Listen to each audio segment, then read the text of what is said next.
आपका वेलकम है आपके अपने YouTube चैनल ब्रिलियंट शिक्षा बाय अनीता चंद्रा में। आज हम बात करेंगे हॉर्नबिल क्लास 11 का chapter number 5 the ailing planet. Detail summary हम लोग बात करेंगे इस चैप्टर में हमें क्या कहा गया है, क्या मैसेज जो है वो जो ऑथर है, जो राइटर है वो देने की कोशिश करता है।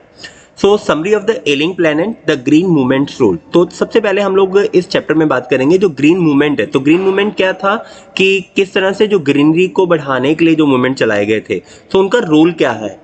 तो this chapter will be focusing on the causes that are responsible for the weakening health of this planet. तो सबसे बड़ी जो प्रॉब्लम आजकल के टाइम में आप लोग देखेंगे, बहुत सारी प्रॉब्लम्स आपके साथ, जैसे टेम्परेचर जो है, एवरेज टेम्परेचर है जो अर्थ का वो इंक्रीज हो गया है, पोल्यूशन है, ये बहुत सारी चीज़ें हम लोग फेस कर रहे हैं। तो सबसे पहले वो बात कर रहे हैं कि इन कॉजेज के हम लोग बात करेंगे जो रिस्पॉन्सिबल हैं किस चीज़ के लिए, हमारी प्लेनेट अर्थ की जो हेल्थ जो है वो खराब करने के लिए। Second, this chapter is initially an article, the writer of this article is नानी पालखीवाला। ये जो चैप्टर है basically it was a article, एक आर्टिकल है जो न्यूज़पेपर में छपा था, और जो ऑथर था, जो राइटर था इसका, उसका नाम था नानी पालखीवाला। चलिए स्टार्ट करते हैं हम लोग। This article was published in the Indian express on the 23rd of November in the year 1994। ये जो आर्टिकल जो है, हमारा ये जो चैप्टर है, ये आपका छपा था 23 नवंबर 1994 में द इंडियन एक्सप्रेस में। In this article the writer deliberates about the green movements. तो किसके बारे में बात कर रहा है? ग्रीन मूवमेंट के बारे में बात कर रहा है, हरित क्रांति के बारे में बात कर रहा है। The ailing planet the green movement's role summary talks about how a Jew declared human as world's most dangerous animals। इसमें बताता है कि जो ह्यूमन बींग्स हैं उसको क्यों वर्ल्ड का मोस्ट डेंजरस एनिमल्स कहा जाता है। जो राइटर है वो अपने जो आर्टिकल है उसमें कहता है कि जो ह्यूमन बींग हैं they are the world most dangerous animal. अब वो वर्ल्ड मोस्ट डेंजरस एनिमल क्यों है उसके बारे में हम लोग बात करते हैं।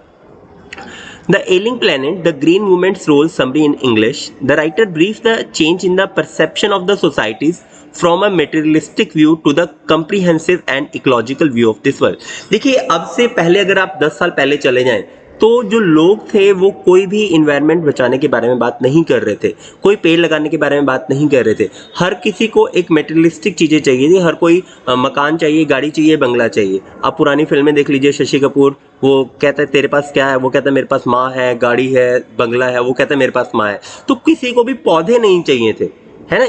इकोलॉजिकल व्यू के पॉइंट ऑफ व्यू से कोई बात नहीं कर रहा था, कोई अर्थ के बारे में बात नहीं कर रहा। लेकिन अगर अब आप देखेंगे आपको हर जगह पर अर्थ अर्थ अर्थ, आप ज़्यादा से ज़्यादा पेड़ लगाओ, हम लोग वन महोत्सव मनाते हैं। लेकिन आज से 10 साल पहले तक ये सारी चीज़ें नहीं थी। तो हमारा जो सोसाइटीज़ है वो अब मेटेरियलिस्टिक से हम लोग इकोलॉजिकल व्यू ऑफ वर्ल्ड की तरफ चल पड़े हैं। So it states that human are now worrying about the environment। तो जो ह्यूमन बींग्स हैं अब वो इन्वायरमेंट के बारे में थोड़ा सा वरी कर रहे हैं, चिंता कर रहे हैं। In this way of perception, our planet is considered as a living organism।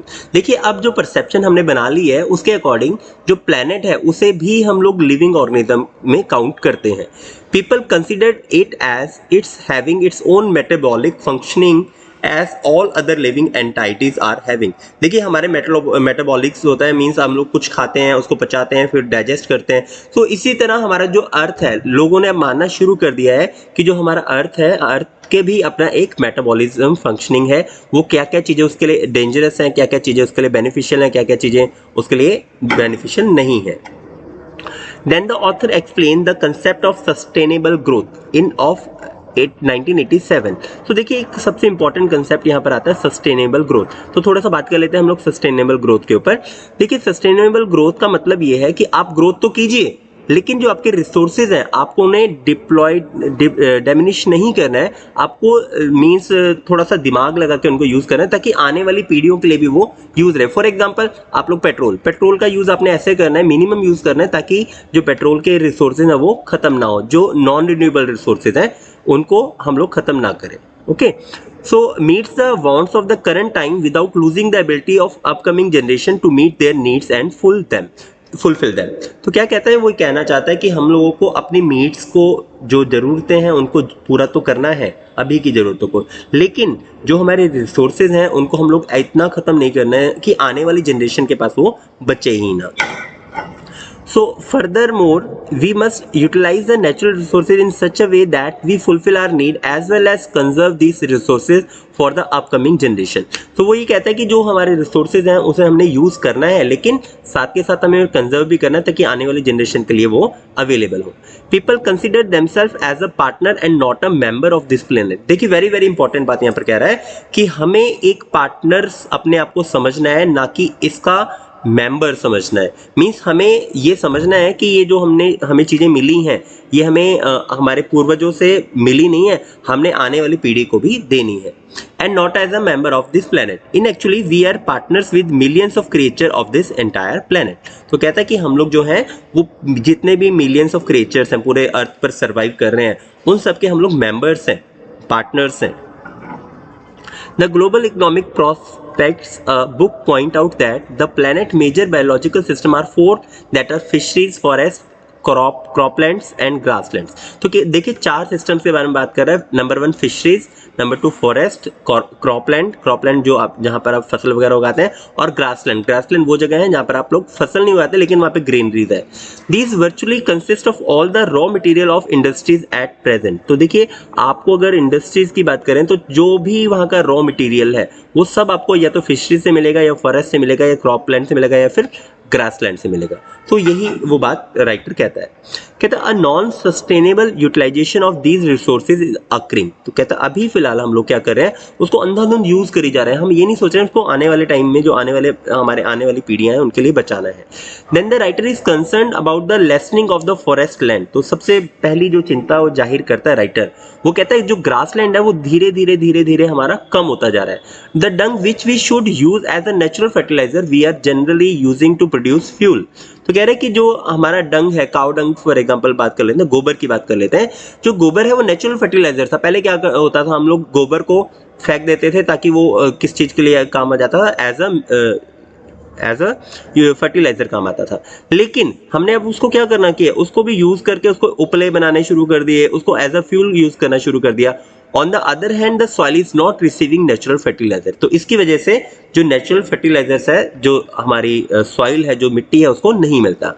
Then the writer refers to the article 48A of the Constitution of India. तो अब आर्टिकल जो हमारा संविधान है उसमें आर्टिकल 48A है, उसके बारे में बात करता है.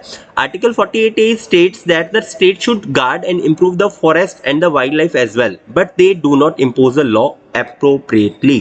तो देखिए क्या कहता है, 48A जो आर्टिकल है वो हमें कहता है कि हमें फॉरेस्ट को और वाइल्ड लाइफ को बचाना है, उन्हें उनकी रक्षा करनी है, लेकिन ये जो लॉ है वो अप्रोप्रिएटली इम्पोज हमारे ऊपर नहीं किया जा रहा, गवर्नमेंट के द्वारा नहीं किया जा रहा. Then the writer refers to a parliamentary committee report that says that the decline of a forest at the frequency of 3.7 million acres every single year.